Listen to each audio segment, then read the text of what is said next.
Learn ഫ്രീക്കിൻ്റെ മറ്റൊരു വീഡിയോയിലേക്ക് എല്ലാവർക്കും സ്വാഗതം. ഇന്ന് ഡിസ്കസ് ചെയ്യാൻ പോകുന്നത് ഓട്ടോമേഷൻ ഇൻ മൈക്രോബയോളജിയാണ്. അതായത് മൈക്രോബയോളജി ലാബിൽ നമ്മൾ കോമൺ ആയിട്ട് യൂസ് ചെയ്യുന്ന അഡ്വാൻസ്ഡ് ആയിട്ടുള്ള ഓട്ടോമേഷൻ. ഫസ്റ്റ് നമ്മൾ നോക്കാൻ പോകുന്നത് ജസ്റ്റ് ഒരു ഇൻട്രൊഡക്ഷൻ ആണ്. അതായത് എന്താണ് ഓട്ടോമേഷൻ, പിന്നെ നമ്മൾ ബാക്കിയുള്ള ലാബ്സ് അതായത് ബയോകെമിസ്ട്രി, ഹെമറ്റോളജി അതുപോലുള്ള ലാബിനെ വെച്ച് കമ്പയർ ചെയ്യുമ്പോൾ മൈക്രോബയോളജി സാമ്പിൾ എത്രത്തോളം കോംപ്ലക്സ് ആണ്, അല്ലെങ്കിൽ അതിൻ്റെ പ്രോസസ്സിങ് എത്രത്തോളം കോംപ്ലക്സ് ആണെന്നൊക്കെയാണ് ജസ്റ്റ് ഒന്ന് ഇൻട്രൊഡക്ഷനിൽ പറയുന്നത്.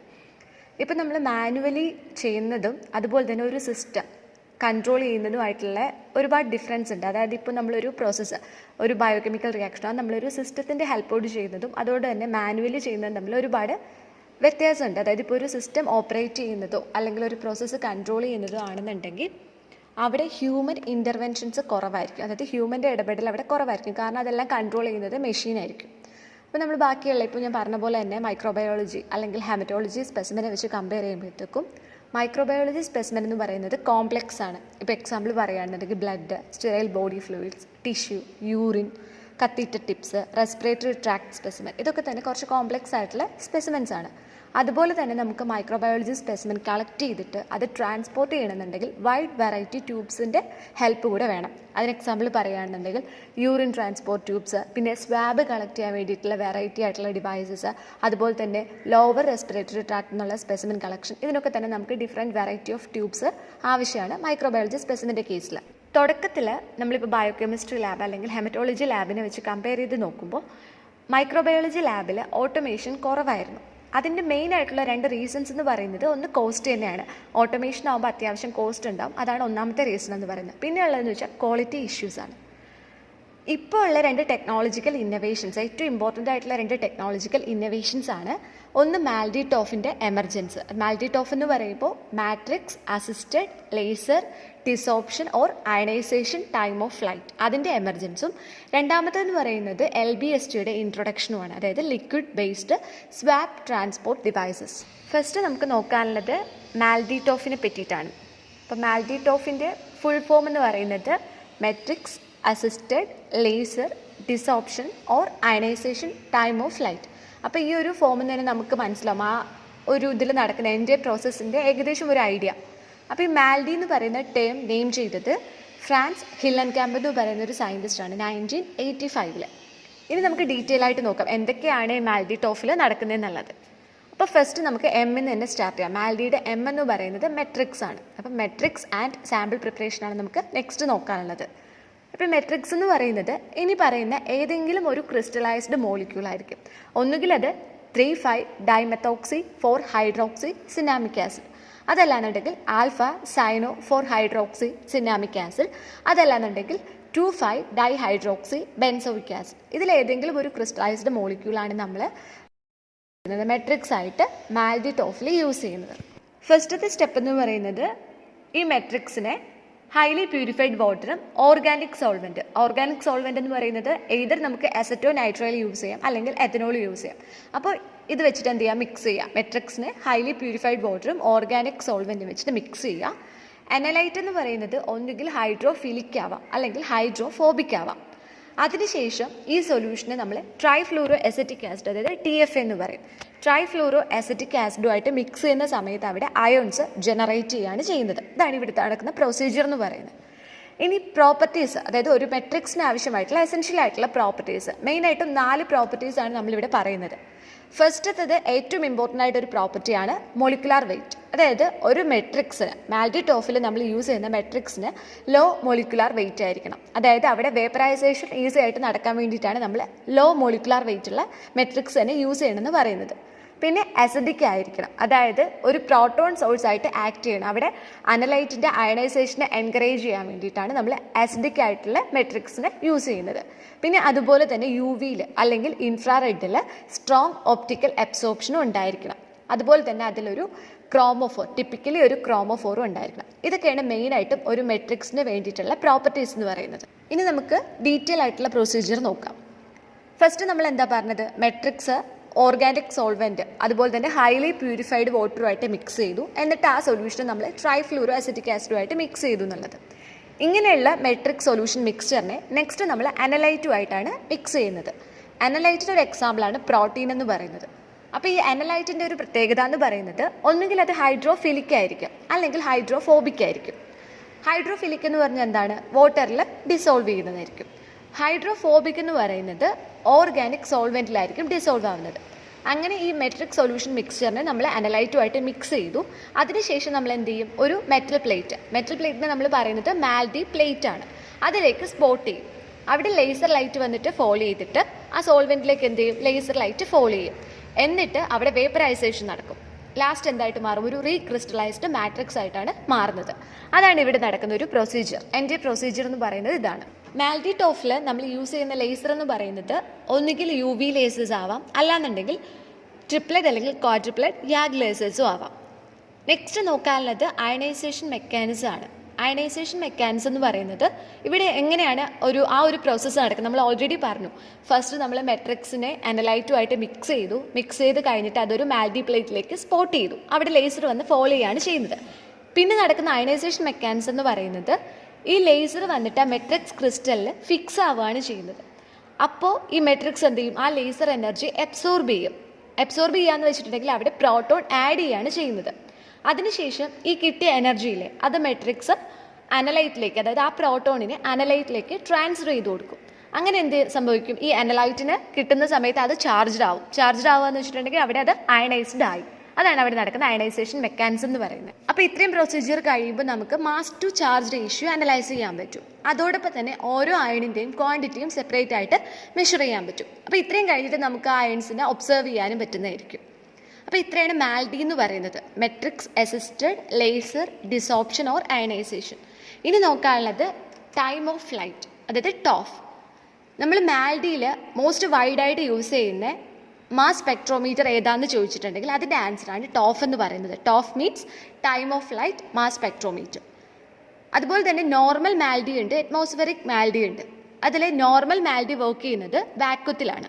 ഇപ്പോൾ നമ്മൾ ഡിസ്കസ് ചെയ്തിട്ടുള്ള ഇത്രയും മെക്കാനിസം ആണ് ഈ ഒരു പിക്ചർ വെച്ചിട്ട് ഡിസ്ക്രൈബ് ചെയ്തിരിക്കുന്നത്. അടുത്തതാണ് liquid based swap transport system, അല്ലെങ്കിൽ LBST എന്ന് പറയും. മെയിനായിട്ട് നമ്മൾ 3 ലിക്വിഡ് ബേസ്ഡ് സ്വാപ്പ് ട്രാൻസ്പോർട്ട് സിസ്റ്റമാണ് യൂസ് ചെയ്യുന്നത്. ഒന്നാമത്തേത് എനേറോബ്സിൻ്റെ റിക്കവറിക്കായിട്ട്, രണ്ടാമത്തേത് എയറോബിൻ്റെ റിക്കവറിക്കായിട്ട്, ലാസ്റ്റ് വൺ എന്ന് പറയുന്നത് റൂം ടെമ്പറേച്ചറിലും അതുപോലെ തന്നെ 4 ഡിഗ്രി സെൽഷ്യസിലൊക്കെ ഗ്രോ ചെയ്യുന്ന ഫെസ്റ്റീരിയസ് ഓർഗാനിസത്തിൻ്റെ റിക്കവറിക്കായിട്ട്. ഇതിൽ ഏറ്റവും ഇമ്പോർട്ടൻ്റ് ആയിട്ടുള്ള ലിക്വിഡ് ബേസ്ഡ് സ്വാപ്പ് ട്രാൻസ്പോർട്ട് സിസ്റ്റമാണ് ഈ സ്വാബ് എന്ന് പറയുന്നത്. അപ്പോൾ ഈ സ്വാബിൻ്റെ ഒരു ഇമ്പോർട്ടൻ്റ് ആയിട്ടുള്ള ഒരു അഡ്വാൻറ്റേജ് ആണ് നമുക്ക് യൂസ് ചെയ്യാൻ ഈസി ആണെന്നുള്ളത്. ഈ പിക്ചർ നോക്കുമ്പോൾ നിങ്ങൾക്ക് മനസ്സിലാവും എന്താണ് ഈ സ്വാബ് എന്നുള്ളത്. ആദ്യം ഇതിലൊരു ഫ്ലോക്ക്ഡ് സ്വാബ് ഉണ്ടായിരിക്കും, പിന്നെ ഒരു ലിക്വിഡ് അമൈൻസ് മീഡിയം ഉണ്ടായിരിക്കും.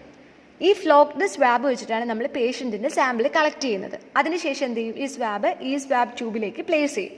എന്നിട്ട് എക്സ്ട്രാ എന്ത് ചെയ്യും? ഈ ആപ്ലിക്കേറ്റർ നമ്മൾ ആ മാർക്ക് ഒരു പർട്ടിക്കുലർ മാർക്കിൽ വെച്ചിട്ട് സ്നാപ്പ് ചെയ്ത് കളയാണ് ചെയ്യുന്നത്. അപ്പോൾ ഇവിടെ സംഭവിക്കുന്ന മെക്കാനിസം എന്ന് പറയുന്നത് നമ്മൾ ഓൾറെഡി ഫ്ലോക്ക്ഡ് സ്വാബ് ആ ലിക്വിഡ് അമൈൻസ് മീഡിയത്തിലേക്ക് പ്ലേസ് ചെയ്ത് കഴിയുകയാണെന്നുണ്ടെങ്കിൽ ഓട്ടോമാറ്റിക്കലി അതിലേക്ക് എന്ത് ചെയ്യും? ഈ സാമ്പിൾ ആ മീഡിയത്തിലേക്ക് വാഷ് ചെയ്ത് പോവുകയാണ് ചെയ്യുന്നത്. അങ്ങനെയാണ് അവിടെ ഓർഗാനിസത്തിനെ ഡിറ്റക്ട് ചെയ്യുന്നത്. അടുത്തത് അതർ ഐഡൻറ്റിഫിക്കേഷൻ സിസ്റ്റം. അതിൽ ഏറ്റവും ഇമ്പോർട്ടൻ്റ് ആയിട്ടുള്ളതാണ് വൈടെക്. വൈടെക്കിൽ വരുന്നത് വൈടെക് 2 കോമ്പാക്റ്റും വൈടെക് MS-ഉം. മെയിനായിട്ട് നമ്മൾ വൈടെക് യൂസ് ചെയ്യുന്നത് ID ആൻഡ് ST ആണ്, അതായത് ഐഡൻറ്റിഫിക്കേഷനും ആൻറ്റിബയോട്ടിക് സെൻസിറ്റിവിറ്റിക്കും വേണ്ടിയിട്ട്. ഇവിടുത്തെ പ്രിൻസിപ്പിൾ എന്ന് പറയുന്നത് ഐഡൻറ്റിഫിക്കേഷൻ ടർബിഡോമെട്രി വഴിയും സസെപ്റ്റബിലിറ്റി എന്ന് പറയുന്നത് ട്രാൻസ്മിറ്റൻസ് വഴിയാണ് ഡിറ്റക്ട് ചെയ്യുന്നത്. പ്രൊസീജിയറിനെ പറ്റി പറയുകയാണെന്നുണ്ടെങ്കിൽ ഫസ്റ്റ് നമുക്ക് എത്ര ട്യൂബ് വേണോ അത്രയും ട്യൂബ് എടുക്കുക, സ്മോൾ ട്യൂബ്സ് എടുക്കുക, അതിലേക്ക് 2 ml നോർമൽ സലൈൻ ഫില്ല് ചെയ്ത് കൊടുക്കുകയാണ് ചെയ്യുന്നത്. എന്നിട്ട് ഓർഗാനിസത്തിനെ ആ നോർമൽ സലൈനിലേക്ക് ഇനോക്കുലേറ്റ് ചെയ്യുക. അതിനുശേഷം നമ്മൾ എന്ത് ചെയ്യുക? മെക്ഫെർലൻ ടർബിഡിറ്റി സ്റ്റാൻഡേർഡുമായിട്ട് കമ്പയർ ചെയ്യുക. അപ്പോൾ നമ്മൾ ഇനോക്കുലേറ്റ് ചെയ്യുന്ന ഓർഗാനിസം എന്ന് പറയുന്നത് GNB ഗ്രാം നെഗറ്റീവ് ആണെന്നുണ്ടെങ്കിൽ അവിടെ വേണ്ട ഒരു സ്റ്റാൻഡേർഡ് എന്ന് പറയുന്നത് 0.5 to 0.63 ആണ് മെക്ഫെർലൻറ്റുമായിട്ട് കമ്പയർ ചെയ്യുമ്പോൾ. GPCക്കും സെയിം തന്നെയാണ്. ഈസ്റ്റാണ് ഇനോക്കുലേറ്റ് ചെയ്യുന്നുണ്ടെങ്കിൽ 1.83 to 2 ആണ് നമുക്ക് വേണ്ട ടർബിഡിറ്റി സ്റ്റാൻഡേർഡ് എന്ന് പറയുന്നത്. ഇത്രയും കഴിഞ്ഞിട്ട് നെക്സ്റ്റ് സ്റ്റെപ്പ് എന്ന് പറയുന്നത് ഈ ട്യൂബ്സിനെ നമ്മൾ വൈടെക് കാസറ്റ്സിലോട്ട് പ്ലേസ് ചെയ്യുക എന്നുള്ളതാണ്. അതിനുശേഷം ഈ ഓരോ ട്യൂബിലേക്ക് നമ്മൾ കറസ്പോണ്ടിങ് കാർഡ്സ് ഇൻറ്റഗ്രേറ്റ് ചെയ്ത് കൊടുക്കുക. അപ്പോൾ കറസ്പോണ്ടിങ് കാർഡ് എന്ന് പറയുന്നത് ഈ പിക്ചറിൽ കാണുന്നതാണ് കാർഡ്. അതിൽ ഇൻറ്റഗ്രേറ്റഡ് ട്രാൻസ്ഫർ ട്യൂബ് എന്ന് പറയുന്ന പോർഷനില്ലേ, ആ പോർഷനാണ് നമ്മൾ ട്യൂബിലേക്ക് ആഡ് ചെയ്ത് കൊടുക്കുന്നത്. അപ്പോൾ എല്ലാ കാർഡും നമുക്ക് യൂസ് ചെയ്യാൻ പറ്റില്ല, ഓരോന്നിനും സ്പെസിഫിക് ആയിട്ടുള്ളതുണ്ട്. ഇപ്പോൾ നമ്മൾ ഇനോക്കുലേറ്റ് ചെയ്തത് ഗ്രാം നെഗറ്റീവ് ആണെന്നുണ്ടെങ്കിൽ നമ്മൾ അതിൽ ഇൻറ്റഗ്രേറ്റ് ചെയ്യേണ്ട കാർഡ് എന്ന് പറയുന്നത് GN കാർഡ് ആയിരിക്കണം. ഗ്രാം പോസിറ്റീവാണ് ഇനോക്കുലേറ്റ് ചെയ്യുമെങ്കിൽ GP കാർഡ് ആയിരിക്കണം ഇൻറ്റഗ്രേറ്റ് ചെയ്യേണ്ടത്. അതിനുശേഷം എന്ത് ചെയ്യുക, ഈ കാർഡ് ഓട്ടോമാറ്റിക്കലി ഫില്ലായിക്കോളും. ലോഡിംഗ് സിസ്റ്റത്തിലേക്ക് ലോഡായിട്ട് 8 to 24 hours നമുക്ക് മൈക്രോബ്സിനെ ഐഡൻറ്റിഫൈ ചെയ്യാനും പറ്റും. അതുപോലെ തന്നെ സെൻസിറ്റിവിറ്റിയും ഡിറ്റക്ട് ചെയ്യാൻ പറ്റും. ഇതാണ് വൈടെക് എന്ന് പറയുന്നത്. അടുത്ത സിസ്റ്റമാണ് ബാക്ടെക് സിസ്റ്റം. ബാക്ടെക്കിൻ്റെ പ്രിൻസിപ്പിൾ എന്ന് പറയുന്നത് കളറിമെട്രി ആണ്. അതായത് നമ്മൾ പേഷ്യൻറ്റിൻ്റെ സാമ്പിള് കൾച്ചർ ബോട്ടിലേക്ക് ഇനോക്കുലേറ്റ് ചെയ്ത് കൊടുക്കും. നമ്മൾ സസ്പെക്ട് ചെയ്യുകയാണ് ആ സാമ്പിളിൽ ഓർഗാനിസം ഉണ്ടെന്ന്. അതിനുശേഷം അത് സിസ്റ്റത്തിലേക്ക് ലോഡാക്കും. അപ്പം നമ്മൾ ഇനോക്കുലേറ്റ് ചെയ്ത സാമ്പിളിൽ ഓർഗാനിസം ഉണ്ടെന്നുണ്ടെങ്കിൽ നമുക്ക് എങ്ങനെ മനസ്സിലാവുകയെന്ന് വെച്ചിട്ടുണ്ടെങ്കിൽ അതിൻ്റെ മെറ്റബോളിസത്തിൻ്റെ റിസൾട്ടായിട്ട് കാർബൺ ഡൈ ഓക്സൈഡ് ലിബറേറ്റ് ചെയ്യും. അങ്ങനെ കാർബൺ ഡൈ ഓക്സൈഡ് ലിബറേറ്റ് ചെയ്യുമ്പോൾ ഈ മീഡിയത്തിൻ്റെ കളർ ചേഞ്ച് ആവും. അതായത് ഗ്രീനിൽ നിന്ന് ബ്ലൂ ആയിട്ട് മാറും. അങ്ങനെയാണ് നമ്മൾ ബാക്ടെക്കിൽ കളറിമെട്രി എന്ന് പറയുന്ന പ്രിൻസിപ്പിൾ വെച്ചിട്ട് ഓർഗാനിസത്തിനെ ഡിറ്റക്ട് ചെയ്യുന്നത്. ബാക്ടെക്കിൽ നടക്കുന്ന അതിൻ്റെ പ്രൊസീജിയറാണ് ഈ ഒരു പിക്ചറിൽ കൊടുത്തേക്കുന്നത്. അടുത്ത മൂന്നാമത്തെ സിസ്റ്റമാണ് API system. API means analytical profile index. ഇതിൽ API 20E എന്ന് പറയുന്ന ഒരു പാനൽ വെച്ചിട്ടാണ് നമ്മൾ എൻട്രോബാക്ടീരിയേഷ്യയെ ഐഡൻറ്റിഫൈ ചെയ്യുന്നത്. APIയിൽ ഐഡൻറ്റിഫിക്കേഷന് മാത്രമായിട്ട് 15 സിസ്റ്റംസ് ആണ് ഉള്ളത്. 700ഓളം സ്പീഷീസിലുള്ള ബാക്ടീരിയയെ നമുക്ക് API സിസ്റ്റം വെച്ചിട്ട് ഐഡൻറ്റിഫൈ ചെയ്യാൻ പറ്റും. ഇതിന് അഡ്വാൻറ്റേജും ഉണ്ട്, അതുപോലെ തന്നെ ഡിസഡ്വാൻറ്റേജും ഉണ്ട്. അഡ്വാൻറ്റേജ് എന്ന് പറയുന്നത് റീസണബിൾ ആയിട്ടുള്ളൊരു കോസ്റ്റ് ആണ്. അതുപോലെ തന്നെ ഡിസഡ്വാൻറ്റേജ് എന്ന് പറയുന്നത് ഒരു 3 to 10% മിസ് ഐഡൻറ്റിഫിക്കേഷനുള്ള ചാൻസും API സിസ്റ്റത്തിനുണ്ട്. ഈ പിക്ചറിൽ കൊടുത്തിരിക്കുന്നത് API 20E നമ്മൾ മെയിനായിട്ട് യൂസ് ചെയ്യുന്നത് എൻട്രോബാക്ടീരിയേഷ്യ ഐഡൻറ്റിഫൈ ചെയ്യാൻ വേണ്ടിയിട്ടാണ്. ഫസ്റ്റത്തേതെന്ന് പറയുന്നത് ഇൻക്യുബേഷൻ കഴിയുമ്പോൾ പോസിറ്റീവ് റിസൾട്ട് എങ്ങനെ കാണും എന്നുള്ളതാണ്. രണ്ടാമത്തെ പിക്ചർ എന്ന് പറയുന്നത് ഇൻക്യുബേഷൻ കഴിഞ്ഞിട്ട് നെഗറ്റീവ് റിസൾട്ട് എങ്ങനെയായിരിക്കും എന്നുള്ളത്. അടുത്തത് എൻട്രോട്യൂബ് 3. എൻട്രോട്യൂബ് 3 മെയിനായിട്ട് നമ്മൾ എൻട്രോബാക്ടീരിയേഷ്യ ഐഡൻറ്റിഫൈ ചെയ്യാനാണ് യൂസ് ചെയ്യുന്നത്. ഇതിൽ നമുക്ക് ജീനസിനെയും അതുപോലെ തന്നെ സ്പീഷീസും ഡിറ്റക്ട് ചെയ്യാൻ പറ്റും. പിന്നെ വേണമെന്നുണ്ടെങ്കിൽ ഡിഫറെൻറ്റ് സ്ട്രെയിൻസിനെ വരെ ഐഡൻറ്റിഫൈ ചെയ്യാൻ പറ്റും. ഈ പിക്ചറിൽ കൊടുത്തിരിക്കുന്നതാണ് എൻട്രോട്യൂബ്. ഇതിൽ നിങ്ങൾക്ക് കാണാൻ പറ്റും 20 ഡിഫറെൻറ്റ് കമ്പാർട്ട്മെൻറ്റ്സ്. ഇതെന്ന് പറയുന്നത് ബയോകെമിക്കൽ ടെസ്റ്റാണ് 20 ഡിഫറെൻറ്റ് കമ്പാർട്ട്മെൻറ്റ്സിലായിട്ട് കൊടുത്തിരിക്കുന്നത്. അപ്പോൾ നമ്മൾ API 20E വെച്ചിട്ട് കമ്പയർ ചെയ്യുന്ന സമയത്ത് എൻട്രോട്യൂബ് എന്ന് പറയുന്നത് മോർ എക്സ്പെൻസീവ് ആണ്. അടുത്തത് മിനിടെക്കിൽ മെയിനായിട്ടും 2 ഐഡൻറ്റിഫിക്കേഷൻ സിസ്റ്റം ഉണ്ട്. എനേറോബ്സിനെ ഐഡൻറ്റിഫൈ ചെയ്യാനും പറ്റും. പിന്നെ എൻട്രോബാക്ടീരിയേഷ്യയ്ക്ക് വേണ്ടിയിട്ട് സെപ്പറേറ്റ് ആയിട്ടുള്ള ഒരു പാനലുണ്ട്. അപ്പോൾ എനേറോബിക് ഐഡൻറ്റിഫിക്കേഷനിലാണെന്നുണ്ടെങ്കിൽ നമുക്ക് ഒരു സമയത്ത് 40 ബ്ലഡ് കൾച്ചറിൽ കൂടുതൽ ലോഡ് ചെയ്യാൻ പറ്റും. മാക്സിമം 40 വരെയെങ്കിലും നമുക്ക് ലോഡ് ചെയ്യാൻ പറ്റും. 24 hours ഐഡൻറ്റിഫൈ ചെയ്യാനും പറ്റും. എൻട്രോബാക്ടീരിയേഷ്യ ആണെന്നുണ്ടെങ്കിൽ 0.5% ജീനസ് ലെവൽ ഐഡൻറ്റിഫൈ ചെയ്യാൻ പറ്റും. 96% കറക്റ്റായിട്ടായിരിക്കും ഐഡൻറ്റിഫൈ ചെയ്യുന്നത്. പക്ഷെ നമുക്കിതിൽ ഐഡൻറ്റിഫിക്കേഷൻ മാത്രമേ കിട്ടുള്ളൂ. അടുത്തത് മൈക്രോ ID. ഇവിടെ എൻട്രോബാക്ടീരിയേഷ്യ ഐഡൻറ്റിഫൈ ചെയ്യുന്നത് അതിൻ്റെ എൻസൈമാറ്റിക് ആക്ഷനെ ബേസ് ചെയ്തിട്ടാണ്. ഇനി നെക്സ്റ്റ് ബയോലോഗ് സിസ്റ്റം എന്ന് പറയുന്നത് മെയിനായിട്ട് നമുക്ക് 3 രീതിയിലാണ് അവൈലബിൾ ആയിട്ടുള്ളത്. മാനുവലി റീഡ് ചെയ്യാൻ പറ്റുന്നതും, സെമി ഓട്ടോമേറ്റഡ് ആയിട്ടുള്ളതും, പിന്നെ ഉള്ളത് ഫുള്ളി ഓട്ടോമേറ്റഡ് ആയിട്ടുള്ളതും. ലാസ്റ്റ് വരുന്നതാണ് ബയോഫയർ എന്ന് പറയുന്നത് നമുക്ക് ഐഡൻറ്റിഫിക്കേഷനും പറ്റും, ആൻറ്റിബയോട്ടിക് സെൻസിറ്റിവിറ്റിയും പറ്റും. അപ്പോൾ ഇവിടെ ഡിഫറെൻറ്റ് പാനൽസ് ആണുള്ളത്. അതായത് റെസ്പിറേറ്ററി സാമ്പിൾ ചെക്ക് ചെയ്യാൻ വേണ്ടിയിട്ട് മാത്രം സെപ്പറേറ്റ് ഒരു റെസ്പിറേറ്ററി പാനൽ തന്നെയുണ്ട്. എല്ലാ മൈക്രോബ്സിനെ ഐഡൻറ്റിഫൈ ചെയ്യാൻ പറ്റും. ഈവൻ ഡ്രഗ് റെസിസ്റ്റൻസിനെ വരെ ഈ ബയോഫയർ വെച്ചിട്ട് നമുക്ക് ഡിറ്റക്ട് ചെയ്യാൻ പറ്റും. അപ്പോൾ ഈ പിക്ചറിൽ കൊടുത്തേക്കുന്നതാണ് ബയോഫയർ. അപ്പോൾ ഇത്രയാണ് മൈക്രോബയോളജിയിൽ നമ്മൾ അഡ്വാൻസ്ഡ് ആയിട്ട് യൂസ് ചെയ്യുന്ന ഓട്ടോമേഷൻ.